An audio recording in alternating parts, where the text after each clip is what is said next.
Let's hear from a few more people via the David Pakman Show Discord, which you can find at davidpakman.com/Discord. We are going to start right now, right away with no delay, with Dylan from Kentucky. Dylan, what is on your mind today? Hey, David. I've been a long time listener. This is the first time I've ever got to call in and speak to you, so I'll be a little shaky here. You're But doing great so far, my friend. thank you, friend. Hey, so I think for a long time it's sort of been seen as the linchpin for what might fix, our democracy here is the issue of campaign finance reform. And I wonder, I would like to get your thoughts on how that can and will relate to the upcoming Supreme Court decision on Moore versus Harper, and thus giving um, state legislators more power over our elections in general. And I would like to just mute and listen to you talk about that for a moment. So, one of the things, when people call in and they say, David, sir, sometimes they have tears in their eyes and they say, what do you think are the most important issues facing American politics? The list that I've typically given over the last few years is, I say, campaign finance is one such issue.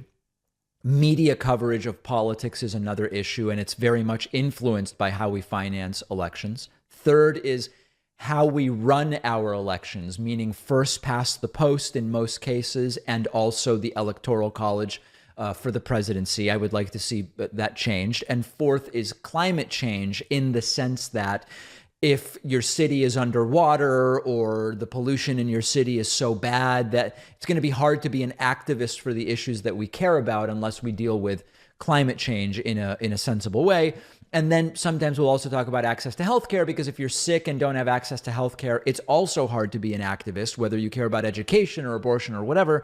Access to healthcare would also be another issue. I still stand by that, but I think that we need to be much more sort of strategic. When we simply say campaign finance reform, I almost think it's too broad for some people to understand what we mean.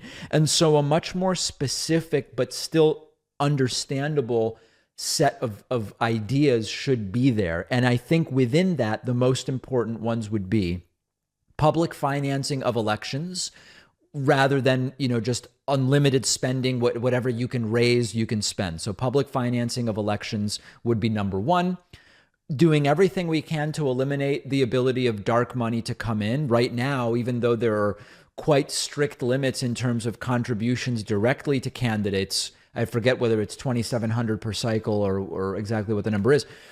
There is the ability to donate huge amounts of money to PACs, and the money can sort of be laundered, and you don't know who's spending what, where the money's coming from in all cases necessarily. So that's really where I would try to focus that conversation. And to be honest, and I know now I'm getting a little bit off the exact question, I would like to see us, the left, become way more specific and strategic with all of these issues. So, like, for example, when we talk about climate change, climate change, we should be more specific in terms of what we're talking about, because sometimes the things that are repeated about climate change aren't really the biggest concerns. There's a really good book called Precipice by Toby Ord, which both argues, I recently read the book, it's a couple years old, it both argues climate change is a massive issue that we have to deal with, and also some of the statements made about it are a little bit hyperbolic. For example,